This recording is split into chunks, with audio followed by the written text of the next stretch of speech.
Assalamualaikum viewers, welcome to my channel Computer with Easier.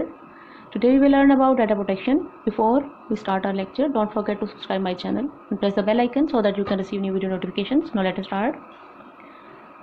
Data protection. Data protection क्या है? Data protection जो है ऐसा प्रोसेस है जिसमें हमने अनऑथोराइज्ड पर्सन से अपनी जो पर्सनल इन्फॉर्मेशन है वो हाइड करनी है। डेटा प्रोटेक्शन क्या है? Hiding personal information from the unauthorised access. Unauthorised persons मतलब वो लोग जिन्हें हमने परमिशन नहीं दी। अनऑथोराइज्ड एक्सेस का मतलब है वो लोग जिन्हें हमने परमिशन नहीं दी हुई कि हमारे पर्सनल डाटा को जो है वो यूज़ कर सकें। इसका मतलब ये है कि वो डाटा जो किसी भी पर्सन से रिलेटेड है, अगर वो किसी ऑर्गेनाइजेशन में वो डाटा मौजूद है तो उसको जो है वो हिडन होना चाहिए उन तमाम लोगों से जो कि इलीगल लोग हैं या वो लोग जिन्हें हमने जो है परमिशन नहीं दी हुई। और वो लोग जो है उन्हें परमिशन भी नहीं दी जानी चाहिए कि वो जो है एक्सेस कर सके उस डाटा को गवर्नमेंट से या वो जो ऑर्गेनाइजेशन है जिसने डाटा रखा हुआ है वहाँ से परमिशन लिए बगैर। बहुत सारे ऑर्गेनाइजेशन जो है वो अपने एम्प्लॉयज़ का, अपने कस्टमर्स का जो है वो डाटा अपने पास रखती हैं। उनके रखने का मकसद जाहिर है कि उनका बिजनेस होता है, बिजनेस ट्रांजैक्शंस होती हैं जिनके लिए उन्होंने जो है वो डाटा को अपने पास रखना होता है। अब लाइक बैंक्स हैं तो बैंक वाले जो है वो तमाम जो उनके कस्टमर्स होते हैं उनकी डिटेल्स, उनके जो बैंक अकाउंट डिटेल्स हैं वो तमाम इन्फॉर्मेशन उनके पास मौजूद होती है। इसी तरीके से नादरा वाले हैं तो नादरा के पास जो है वो तमाम जितने भी लोग अपना ID कार्ड बनवाते हैं या पूरे गवर्नमेंट पूरे मुल्क के अंदर जितने भी लोगों की जो डिटेल्स हैं वो सारी की सारी नादरा के पास मौजूद हैं। इसी तरीके से हॉस्पिटल्स हैं, हॉस्पिटल्स वाले क्या करते हैं वो डिफरेंट जो पेशेंट्स उनके पास आते हैं उसकी डिजीज़ हिस्ट्री रखते हैं। अब डिजीज़ हिस्ट्री जो है वो ज़ाहिर है कि हर बंदे का अपना एक पर्सनल मैटर है और वो किसी के साथ जो है वो शेयर नहीं किया जा सकता। तो अगर फ़र्ज़ करें अगर वो किसी के साथ शेयर कर दिया जाता है किसी ऐसे बंदे के साथ जो कि कंसर्न नहीं था तो वो जो पेशेंट है उसके लिए जो है प्रॉब्लम हो सकता है। हाँ, इसलिए जो है वो इसको शेयर किया जा सकता है लेकिन एक हद तक। फर्ज करें किसी को लीगल पर्पज़ के लिए चाहिए, जैसे मेडिकल रिसर्चेस वगैरह हैं, उन्हें कोई मेडिकल की रिसर्च करनी है किसी ख़ास बीमारी के मुतालिक तो उन्हें जो है वो फिर अलाउ किया जाता है और वो भी परमिशन लेकर जो है वो डाटा वहाँ से निकलवा सकते हैं।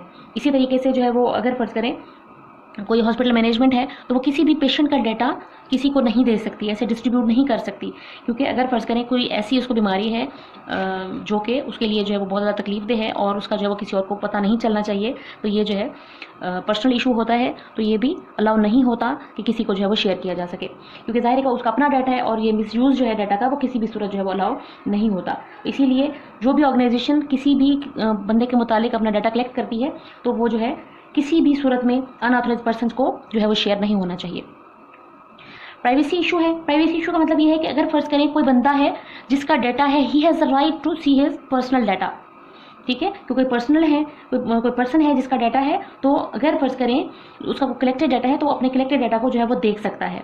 इसके अलावा जो है उसे भी प्रॉपर तरीके से प्रॉपर चैनल के थ्रू से देखना पड़ेगा, पहले उसे एप्लीकेशन सबमिट करानी पड़ेगी, उसके बाद जो है वो उस डाटा को देखेगा। और इसके बाद जो है वो अगर फ़र्ज़ करें वो चाह रहा है कि उसका जो है वो उसके जो डाटा है जो कि कलेक्ट किया गया ऑर्गेनाइजेशन की तरफ से उसकी प्रोसेसिंग को जो है स्टॉप कर दिया जाए तो वो उसको स्टॉप कर दिया जाएगा, यानी उसे फिर एप्लीकेशन देकर उसको स्टॉप कराना पड़ेगा। और उसको ये भी इजाज़त होती है कि अगर फ़र्ज़ करें किसी भी ऑर्गेनाइजेशन ने मिसयूज़ किया है उसके डाटा का या डिस्क्लोज कर दिया उसकी इन्फॉर्मेशन तो फिर वो बंदा जो है क्लेम भी कर सकता है वहाँ से कि उसे कंपनसेट किया जाए, उसे जो है मुआवजा अदा किया जाए कि उसका डाटा जो है वो मिसयूज़ हुआ है। तो कोई भी जो ऑर्गेनाइजेशन है वो किसी भी बंदे का अगर यूज़ करती है पर्सनल इन्फॉर्मेशन बगैर उसकी परमिशन के तो वो जो है एक क्राइम में आता है। तो इसके लिए जो डाटा प्रोटेक्शन एक्ट बनाया गया जिसका मतलब ये था कि डाटा को जो है वो सेफ रखा जाए और जो मिसयूज़ है डाटा को उसे मिनिमाइज़ कर दिया जाए। तो उसके लिए जो है वो आमतौर पर डाटा जो है वो अगर फ़र्ज़ करें कोई नेसेसरी डाटा है जो कि कलेक्ट किया गया है सिर्फ नेसेसरी डाटा की हद तक होता है, बाकी जो इलीगल डाटा जो इलीगल यूज़ है उस डाटा का उसे वो डाटा को इलीगली जो है वो यूज़ नहीं किया जा सकता। तो अब ये है कि अगर फ़र्ज़ करें प्राइवेसी जो है वो प्राइवेसी कैसे इंश्योर की जा सकती है। कुछ पॉइंट्स हैं इसके लिए कि organisation is responsible for keeping data updated, यानी ऑर्गेनाइजेशन क्या है कि उसे डाटा को अपडेटेड रखना चाहिए। जो तब्दीलियां आती रहती हैं डाटा के अंदर उसके पास न्यू रिकॉर्ड होना चाहिए, ओल्ड रिकॉर्ड जो है वो नहीं होना चाहिए। उसके बाद जो है वो keep data for specific period of time, वो पीरियड ऑफ टाइम जिसमें उस बंदे का जो है वो रिकॉर्ड वाले लाइक पेशेंट्स हैं तो पेशेंट का जो है वो एक खास हद तक एक खास टाइम पीरियड तक उस डाटा को रखना चाहिए, उसके बाद उसको जो है वो ख़त्म कर देना चाहिए। और उसके बाद जो है वो जो right of subject should not violated, इसका मतलब ये है कि जो जिस पर्पज़ के लिए वो डाटा लिया गया है सिर्फ उसी मकसद के लिए उसे यूज़ करना चाहिए, उसे जो है वो किसी और पर्पज़ के लिए इलीगल जो पर्पज़ हो उसे जो है वो नहीं यूज़ करना चाहिए। और इसके अलावा जो है वो जो ऑर्गेनाइजेशन जो कि डाटा कलेक्ट करती है वो रिस्पॉन्सिबल होती है उसके डाटा सिक्योरिटी के हवाले से कि वो जो है वो डाटा को सिक्योर रखे।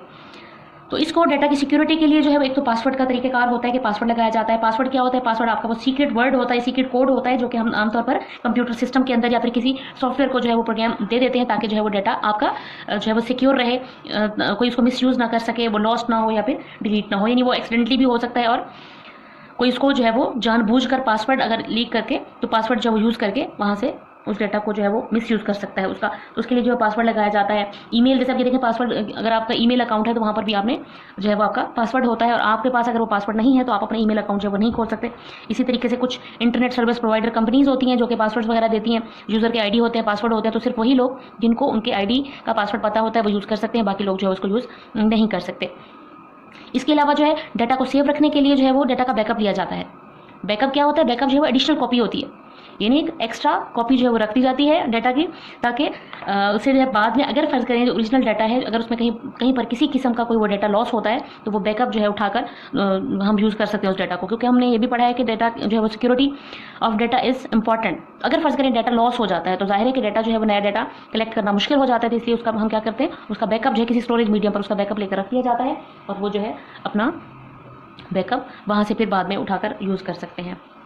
ओके स्टूडेंट्स, होप सो आपको समझ आया होगा। अल्लाह हाफिज़।